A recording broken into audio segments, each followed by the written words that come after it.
My impression is, of course, it's wonderful to find people who write in your genre because that helps a little bit because they know what your books are supposed to be like. They know what readers want and expect. But I think sometimes it's nice to get reading partners outside of your genre as well. I've been partnered before with romance writers, and I have to say they're really amazing because they write so much. When you're published in romance, you have to do so many books per year.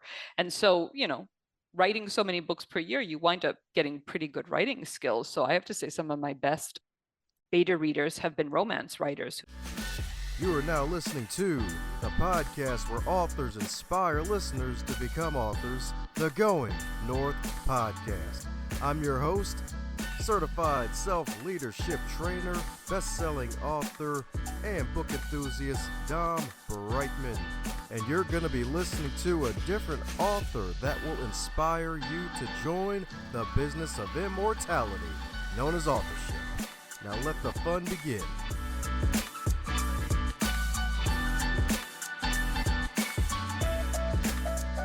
Today's episode is sponsored by book number 2 from Dominic Dom Brightman, Stay the Course, The Elite Performer's 7 Secret Keys to Sustainable Success.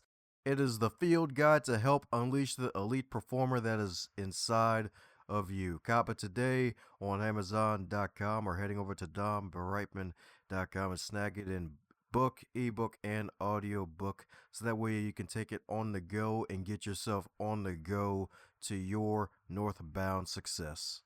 And today on the Highlight Reel Builder for Authors, known as the Going North Podcast, we got another super special, awesome human for you today, my friends. That's right, indeed. And this one's all the way from Italy, indeed. That's right, indeed. A rarity for this show, indeed, because I can't even, you saw at the top mid, I can't think of any authors who've actually interviewed on the show actually currently live in Italy. So it's definitely going to be a treat that's good enough to eat 5 times over, because today's special guest, folks, that's right indeed, she's a former radio and television journalist as well as a podcast lover. She's a mom and a wife, and she loves historical fiction indeed. And funny enough, she actually grew up in Boston in the good old wonderful US of A. So I guess Italy had to steal some of our folks as well, since I'm sure we steal a lot of folks to the US of A. But hey, I guess it all works out. It's all even, Steven. So let's give it up for the KNS, the fabulous Kimberly Noel Sullivan. How you doing today, Kim? Wonderful, Dom. Thank you so much for having me. Great to be on this transatlantic conversation.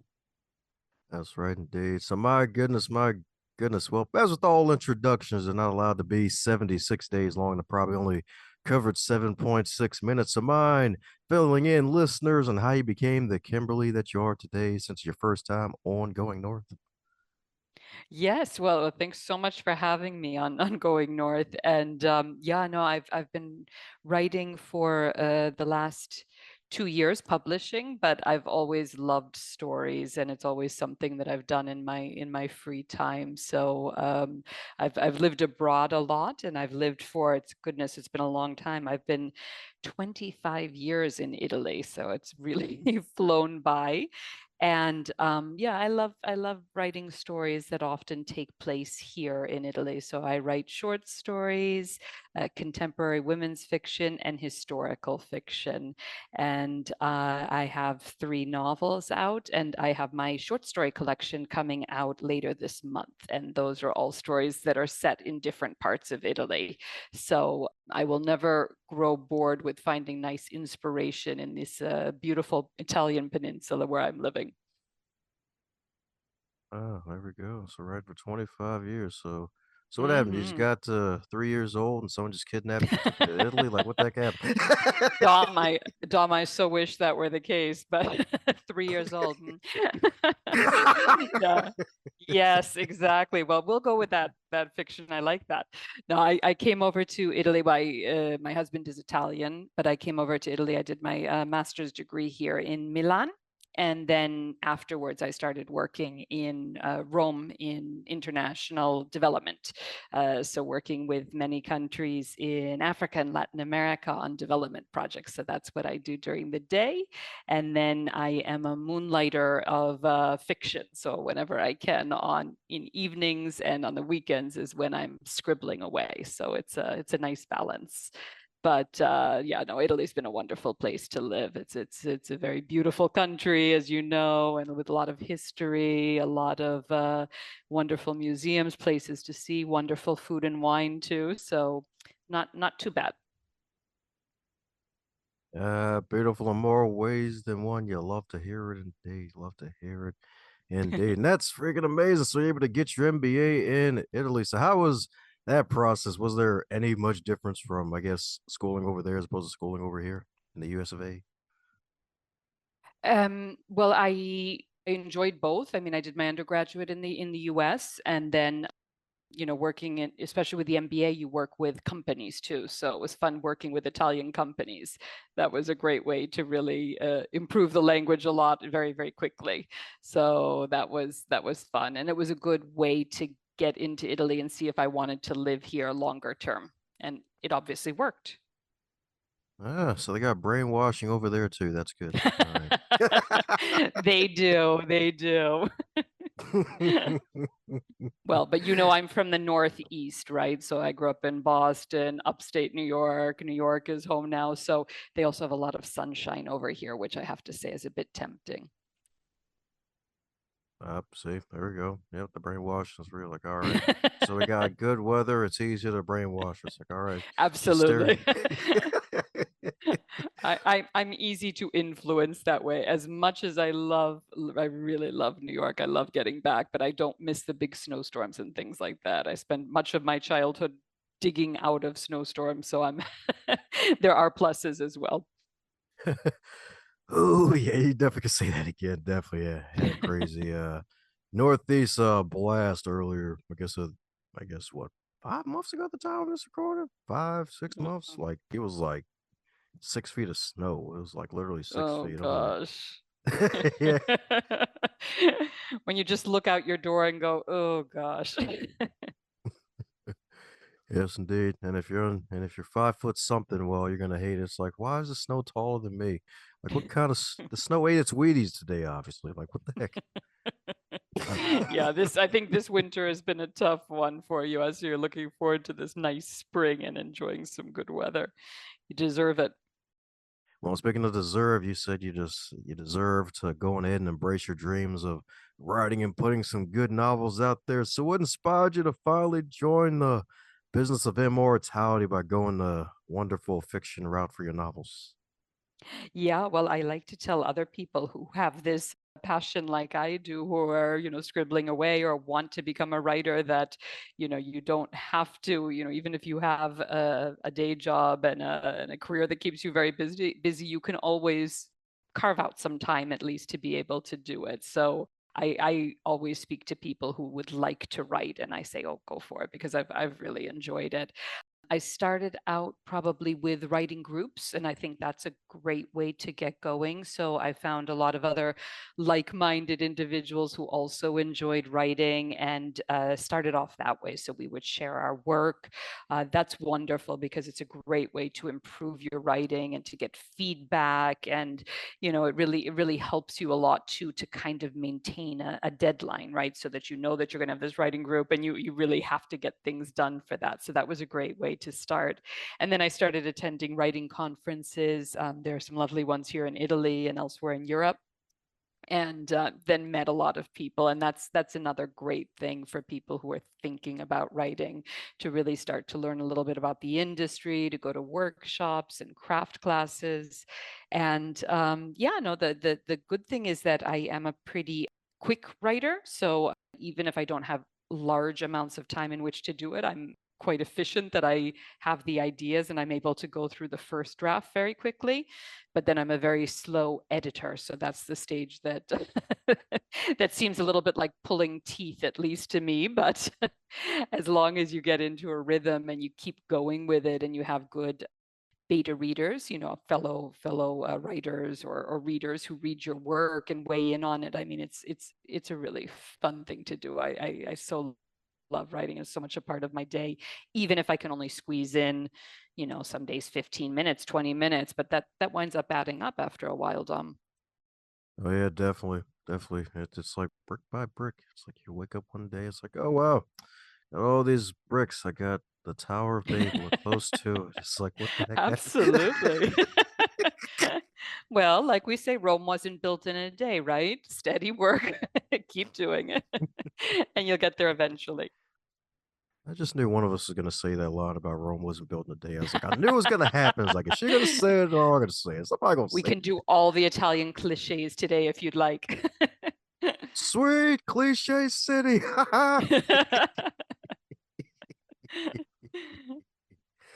Yes, indeed. Yes, indeed. So, my goodness. So, writing groups, indeed. So, what was that process like? Were you able to like find one and just stick with that one, or was it like a process? Like, all right, let me keep do some little group hunting here in case some of the writers are too serious or too lackadaisical. Like, how was that process like? No, that's a good question because, well, one, so much has changed, in recent years too, technology wise, like the fact that we're speaking over, we can speak over easily, not with having amazing, I mean, I used to work in radio like you, and then of course you had the equipment to be able to do it, but now everyone can do it, right? We can have writing groups over Zoom and everything, that I can be with people from the other part of the world. That didn't exist the same way, let's say, when I started doing this. So I had in-person writing groups. Now I have writing groups where we're spread out all over the place, and that's kind of nice too. But yeah, I think my impression is, of course, it's wonderful to find people who write in your genre, because that helps a little bit, because they know what your books are supposed to be like. They know what readers want and expect. But I think sometimes it's nice to get reading partners outside of your genre as well. I write what's called women's fiction, which is kind of the interior journey of the woman. So that's the main point that you would have. You would have to see some growth in the character. I don't write romance, although maybe there are romantic elements in some of my stories, but I've been partnered before with romance writers, and I have to say they're really amazing because they write so much. When you're published in romance, you have to do so many books per year, and so writing so many books per year, you wind up getting pretty good writing skills. So I have to say some of my best workshop readers, beta readers, have been romance writers who've given me great advice and have helped me to organize my writing a lot more and to be quick about my writing. So I think sometimes it can be nice too to get a completely different perspective, to have writers who are in different genres. That's what I'm talking about, indeed. And that makes so much sense too, because it's still, if I'm not mistaken, the highest grossing genre, at least romance novels, like especially with Oh the yeah, yeah. And as far as productivity, I mean, I only have respect for romance writers, and sci-fi, science fiction seems to be the other, where those are just phenomenal writers because they put out so much content in such a short period of time because their fans ask for it. They want one after another after another. So that's pretty impressive. You're actually right about that. One of our past guests, she's a sci-fi writer and ghostwriter, and her average, at least when we last talked, was 10,000 words a day. And I was like, huh? Wow. Wow. Okay, I can only I am in admiration of that. That's really amazing. Yeah, darn right it is. I was in shock. I'm like, dude, 10,000 words. That was like my first freaking book. That took a freaking year. Like, like, all right, white flag, baby. That's me. I tap out. So Dom, you're saying that you and I might want to hold off a little bit on the sci-fi genre, is what you're saying. Oh, yes, ma'am. That's right, indeed. Unless it's a pasta eating cactus with a cowboy hat. Ooh, there you go. I think we're gonna have to co-author something. That's right. What happens when self help meets women's fiction with a taste of sci fi? Yeah. Well, this cross genre is very interesting today, so you never know. Oh, sweet. Funny enough, there was actually another one on my mind. So, do you think you'll ever switch genres in the future in terms of writing Well, them? I a little bit I do. So the thing is that I'm a self-published, indie published author, and one of the things with that is that when I was speaking with agents and publishers, I really liked the idea of traditional publishing when I started, but I don't know how I can say this. It's not that my interest that I flit around from interest because probably it is true, but that doesn't make me sound very serious, does it? No, I like writing different things. So it is a little bit hard in traditional publishing because they do tend to, which is fair enough, they tend to market you around one area. You can change a little bit, but for instance, I love short stories. I've always written short stories and published short stories. That's how I usually did my creative writing, and it was very hard.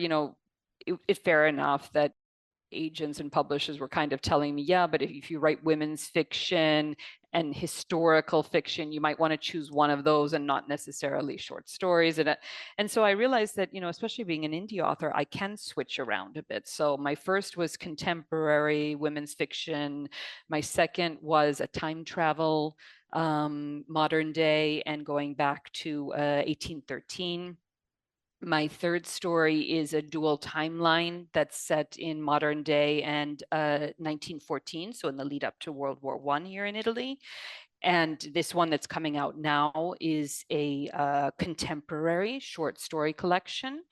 And the story that I will have, the next novel that I'll have out that's now with my editor, is also a dual timeline, but it has kind of a ghostly element in it. So I do tend to, yes, I tend to put it together with women's fiction because my protagonists are mostly women. There is always a personal growth that goes along with it, but I think that they do kind of cut across genres as well. And it keeps things interesting to switch a bit. Ah, interesting indeed. So that's good. So one day we may be getting a novel from Miss Kimberly where somebody slipstreams into a random spaceship and then they wake up in a land of roses and random cheese trees. That's right indeed.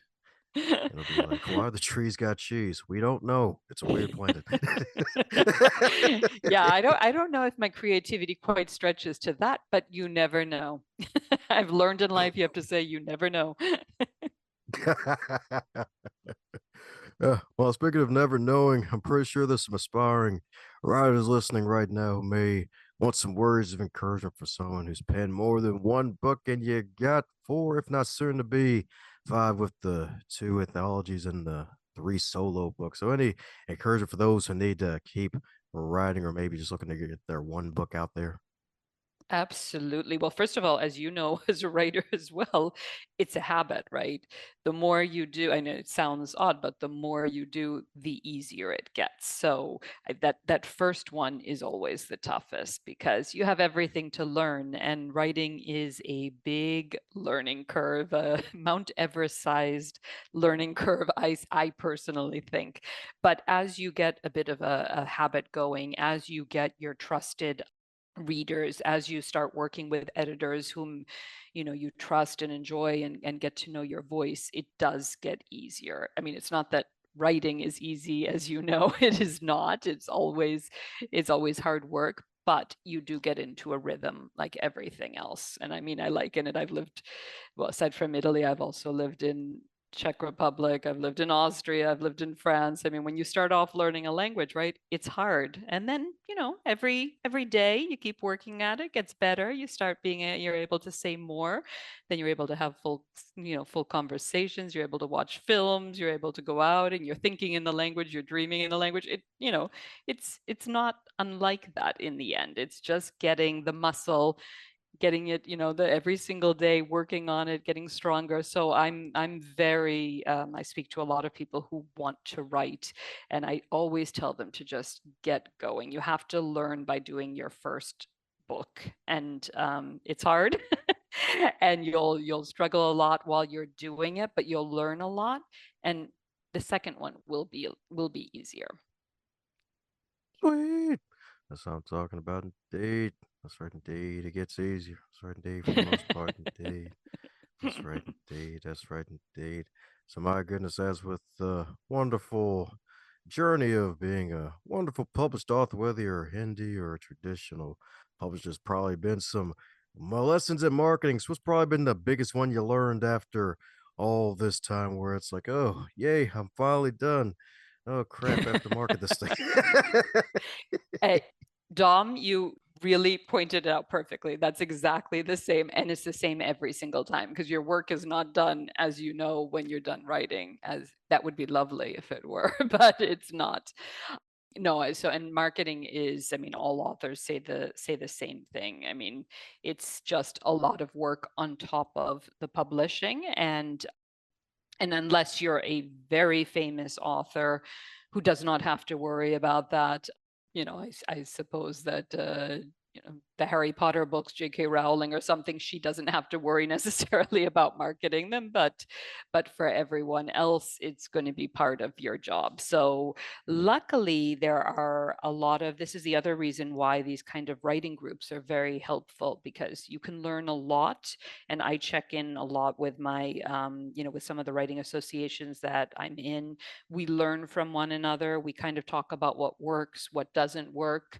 Today, in today's world, especially, a lot is done, as you can imagine, virtually. So whenever I launch a book, I do kind of virtual book tours. And so I do that on Instagram and through blogs. I put my books always up on NetGalley first, so the advanced reader copies that are called the ARCs, and I have people read them before, and then they're able to have advanced reviews.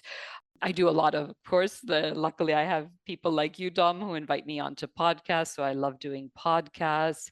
I do book signings. I go to conferences. So yeah, it's a lot of work, but at the same point, it's also a pleasure because you get to meet so many readers, and I always enjoy talking to readers, who've read my books and have questions, or they're traveling, since mine are largely based in Italy. They're traveling to different regions. They want to know more. They want to know more about the research that I did for it. So yeah, it is a lot of work, but at the same point, it's fun because connecting with fellow readers. I'm an avid reader, obviously myself as well. It's just a pleasure to be able to speak about books and literature and reading and story ideas and inspiration. So I always enjoy that. Sweet. That's what I'm talking about indeed. That's what I'm talking about indeed. That's right. So it sounds like the books might be travel guides in a way. Is that what it is? Yeah, well, any excuse to travel in my book is perfect. So yes, it's either armchair travel or hopefully people go to the places after they've read about it. So that I would love. There we go. That's right indeed. Better than armchair quarterbacks, armchair travelers. That's right indeed. I don't know. I love sports too. So that, in fact, the one that I'm working on next is going to have sports in it. So I'm excited about that. Ooh, is it gonna be track? It is going to be track, yes.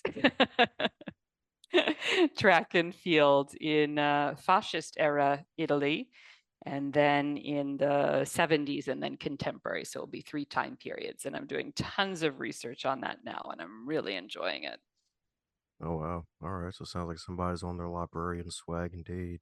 That's Oh, right indeed. absolutely. I'm going through all of the old, here in Italy, we're lucky we have a very nice the Senate, the Italian Senate archives, has all of the old newspapers that you get to actually touch, and they give them to you to be able to look at them rather than going through the microfiche, which you often have to do. And it's just been amazing. I've been going through all of these old fascist newspapers, basically from the 1920s and the 1930s, when, of course, yeah, they wanted to show that Italian athletes were the best in the world, and they were building all these new facilities. And it's absolutely amazing to be, going through and reading all of this. And of course, track and field in both America and in Europe in the 1920s and 30s was a much bigger sport. I mean, everyone followed it.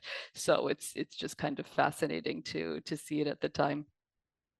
Heck yeah, indeed. That's right, indeed. That's right, indeed.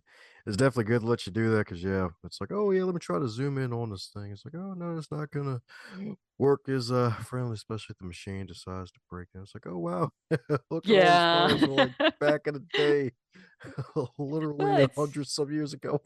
I know. I can't believe that they allow me to touch these old 100 year old newspapers and everything, but they have them bound, and it's just fascinating.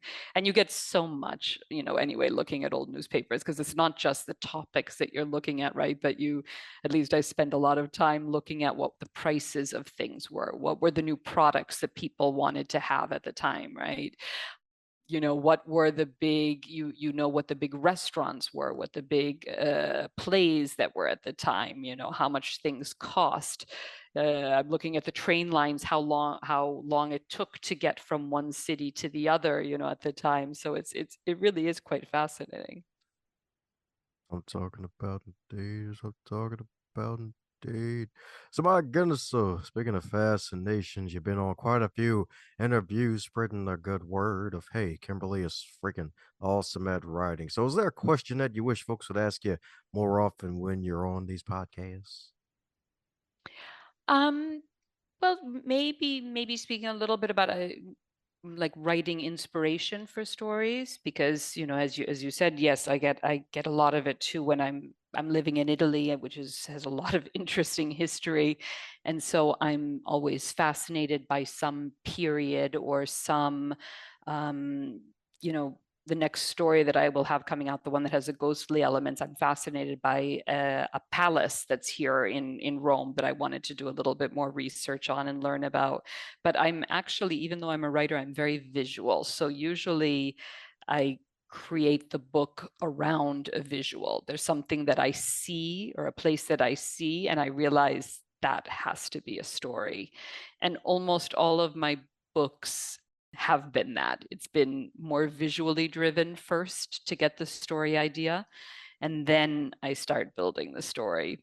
But it's just funny because it should be from the written word, at least for most writers. But I've spoken to a lot of writers who are also like that, and I also have to know the place. I couldn't write. I mean, I always admire writers who can write about a place without having been there or knowing it. But I have to know exactly geographically how it is, the colors, what it looks like from the different angles. I have to have been there myself to be able to do it. So yeah, I mean, every writer is different, but for me, the visual aspects are super important.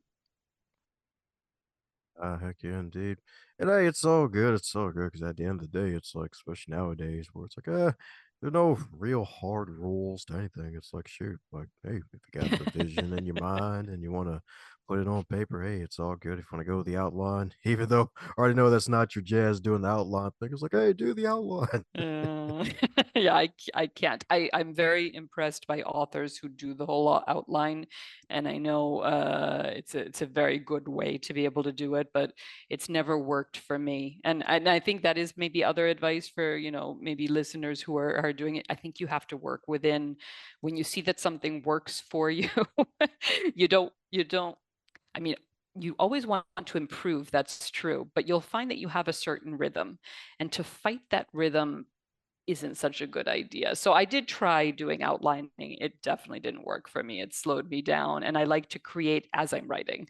So then I just felt very constrained by something that I had done, and I didn't really know my characters enough. Those develop on the page, at least for me. But people who do outlines, it's a really good system. If it works for you, more power to you, because I think it is a very organized way to be able to go through and have your story and probably work through it quickly. Woohoo! That's right, indeed. That's right, indeed. That's right, indeed. So, my goodness, fun question for you. Heck, even, let's see here. Because we got this anthology coming out, and then we got the most recent book. You know what? Let's see here. You know what? We might even, well, we'll go with the one on the website for the moment. If it changes, oh well. So, if your wonderful book In the Shadow of the Apennines, if that book were a food, what would it be and why? Oh, you asked me a really easy question that way, Dom, because obviously there's a lot of food in the book. So it's from the Abruzzo region of Italy. And that is the region, for maybe those who don't know it, it's directly across from Rome on the other side of Italy in the middle of the Apennine Mountains, it was particularly in the years that the story takes place in 1914, a very remote region and a lot of poverty, sadly, because it was very cut off. It was mostly an area with more sheep than people and a lot of shepherds. And yeah, even today, yeah, there are a lot of sheep in Abruzzo if you go out there. So you'll have sheep, cheese, and they eat a lot of lamb and everything. But yeah, so in the story, all of the wonderful foods from Abruzzo. So exactly, you have that sheep cheese. You have the lamb skewers, which are typical of the area. They cook a lot with saffron. So they make this pasta, which is excellent from the region, which is called chitarra pasta, which is, it's supposed to be like guitar. It's like the guitar strings with a wonderful rich saffron sauce that goes on top of that. So yeah, and of course, in Italy, you have to have everything accompanied by good wines, right? So you have the local Montepulciano d'Abruzzo red wine, strong red wine, and then a pecorino white wine. So yeah, one of the nice compliments that I've gotten from readers is that it made them very hungry as they were reading about the food in there. So there's plenty of mention, because this is Italy. You can't go without mention of food in Italy. So that tends to work its way into my stories a lot. So the whole buffet. That's right, indeed. Gotcha. That's right, indeed. The whole buffet. That's right, where the sheep outnumber the humans, and they haven't figured it out yet. Well, it actually is. It goes back to ancient Rome, where there were actually poems about that region that say something very similar. So, land of sheep, they call it. So, it it does have a long history for that. There we go, indeed. That's right. If they haven't figured it out yet, we're okay. If they do figure it out, they did not hear it here first. They did not hear it here first.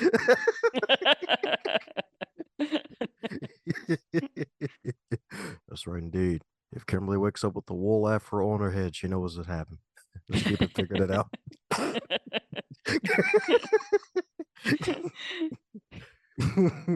They'll be like, you like our cheese now, don't you? Say cheese the wool on your head. Well, you better, because that's what you're having when you're when you're out there. If you don't, it's going to be a little bit tough. Sweet. That's right indeed. Tougher than a $2 steak. You love to see it. That's right indeed. That's right.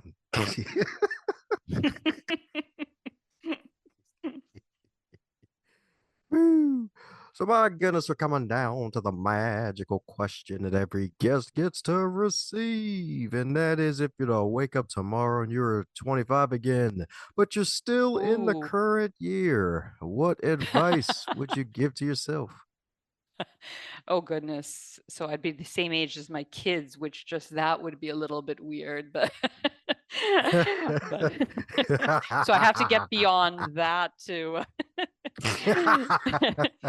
yeah. No, it's an excellent question. And goodness, I would not even know where to start with that, Dom, because so many things, as you know, I mean, I think that in keeping the what we were talking about a little bit is that I think especially at that age, you're so caught up on the fact that the decisions that you make for the rest of your life, you're working towards a career that you want to do, and you think that this is all important. You don't realize that life kind of meanders in a certain area. So when I was that age, I was a journalist, and I was sure I was going to always stay working in journalism. And then I moved into well, I actually started when I started working as a journalist in Eastern Europe, and I started working with Bosnian refugees because it was during the war, and I really liked the development work. And so I eventually wound up leaving journalism, going into development work, and now I work a lot with journalists and put together, information for them, producing films and things that they then use. And it's just, life is full with so many things. So I think if I went to my younger self, I would have said to enjoy things the way it is, to follow the paths that you want to take. And especially the lovely thing about that is that as a writer, you use it all, right? All of the experiences that you have, you wind up putting into your writing, and it makes it much richer. So, you know, anyway, in my experience when I was younger too, I probably wouldn't have listened to that advice anyway. I would have been very driven on what I was doing at the moment, but it's nice to be able to look back and say, yeah, I should have known that. And I do try to tell my kids too, when they're focused on something, to, to look at things will change. What you think you're going to do maybe in high school isn't the same as what you might be doing when you're 40, and this type of thing. But a nice idea to be able to go back to your 25-year-old self. Heck yeah. Especially when they understand the full gravity of the question, because it's like, yeah, she'll be the same age as her kids. Her husband will be labeled a cradle robber. Like, what the Oh, heck? wow, that's true. I didn't even think of that aspect. He might be happy. I don't know. I'll ask him. In which case I'll say, no, no, no, absolutely not. To my face. Yep. I'm gonna hide my address in case she tries to find me. Like, damn it, you gave my wife a crazy question to ask me. What you doing, bro? Like, what are you doing? Well, since we do stop by Washington, D.C., Dom, we can always try to find you. All righty, cool. All right, so move to the Midwest and call myself Dexter Morgan. Got you. All righty. Stop.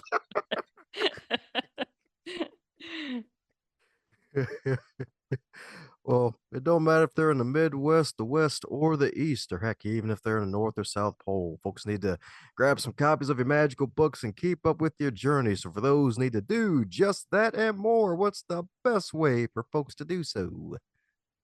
Yes, the best way is that I have my author website, which is KimberlySullivanAuthor.com. And on there you can find links to all of my books, including the publication that's coming out now. I would love it if readers are interested. If they sign up, they can sign up on the site to my newsletter. And there I have a lot of information, obviously, about my books, but also recommendations, because I read a lot of other books and review them. So other books that I've loved, and lots of travel and cooking tips and everything that are always in there are some of my travels. And I like photography, so lots of beautiful pictures of places that I go here. So yep, you can find everything there. And I love to be in touch with readers. So always like to hear from them, or if they have questions about the writing, I'll do my best to be able to tell them about anything that they want to know about the stories. Woohoo! There you go, folks. That's right, indeed. So there you have it. We'll put a link to all of her wonderful stuff in the show notes. That's right, indeed. Because her middle name is Noel for a reason. She's Christmas every day for a reason. So give the gift of Christmas to the folks who are looking for some good old novels to read. Indeed, that's right, indeed. Especially if they love that good old historical fiction. Indeed. So my goodness, any parting words before we close up shop, Kim? Just to thank you again so much for inviting me, and it's always just such a pleasure to be able to speak with people, and to have a little taste of home, because I do get back to the U.S. every once in a while. I love it over here, but I also miss it there. So since we were speaking about crab cakes before, I am hoping that these invasive species of the blue crab over here will start bringing over, the Maryland traditions to Italy. If you're hearing this part of the episode, that means you're one cool individual. Thanks a bunch for tuning in, and if you enjoyed what you heard, be sure to share it with at least one other person in your network. Bonus points for 3. And be sure to check out the backlog too while you're at it, because there are hundreds of wonderful episodes to choose from as well.